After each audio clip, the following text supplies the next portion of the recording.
ગુજરાત સરકારે પણ આ જ પ્રકારનો પ્રયત્ન કર્યો હતો, પણ પછી આગળ કંઈ થઈ શક્યું નથી. તો એની એક આપણે જોઈએ કે સરકારે જે જાહેરાત કરી હતી એ પણ આપણે આની સાથે સાથે જોતા જઈએ કે કઈ રીતની જાહેરાત આ જોઈ શકીએ છીએ આપણે કે સરકારે જે જાહેરાત કરી હતી એના ખબારી કટિંગો પણ છે. તો મૂળ સુરતમાં થયા પછી એ કાયદો લાવવાનું વિચારવામાં આવતું હતું, સ્માર્ટફોનના યુઝ પર ગાઈડલાઈન બનાવવાની હતી, પણ એને એમાં જે પ્રફુલ્લ પાનસરિયા છે શિક્ષણ મંત્રી, તો એને કહ્યું કે બાળકો વાંચન શક્તિ અને રમત ગમતનો વ્યાપ પણ ઘટી રહ્યો છે, તેથી ચિંતા ઉપજાવે એવી બાબત છે. અને બાળકો સોશિયલ મીડિયામાં સ્માર્ટફોનની નકારાત્મક અસરોથી બાળકોને કઈ રીતે દૂર રાખી શકાય તે અંગે ગંભીર ચર્ચા વિચારણા પણ અમે અધિકારીઓ સાથે કરી છે.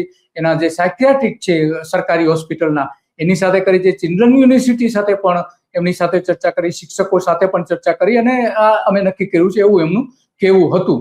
તો આ આખી એક સારી બાબત છે કે ખરેખર સરકાર જો આ કરવા માંગતી હોય તો કરવું જ જોઈએ, એમાં કોઈ ખોટું પણ નથી અને સોસાયટીના હિતમાં છે. અત્યારે સરકાર વિચારી રહી છે કે ભાઈ બાગીના લગ્ન ન કરવા એનો કાયદો બનાવવો, તો આ ખરેખર જરૂરી તો આ કાયદાની જરૂર છે. લગ્ન કરવા ન કરવા એ તો પુખ્ત વયના ઉંમરના જે બાળકો હોય છે એના આધારિત છે. એને કરવું કે ન કરવું એને નક્કી કરવાનું છે, સરકાર નક્કી ન કરી શકે, પરંતુ આ તો સરકાર નક્કી કરી શકે છે. અને એટલા માટે ક્લાસરૂમમાં મોબાઈલનો ઉપયોગ ન કરવો એ પણ એક એમાં ચર્ચાનો મુદ્દો હતો.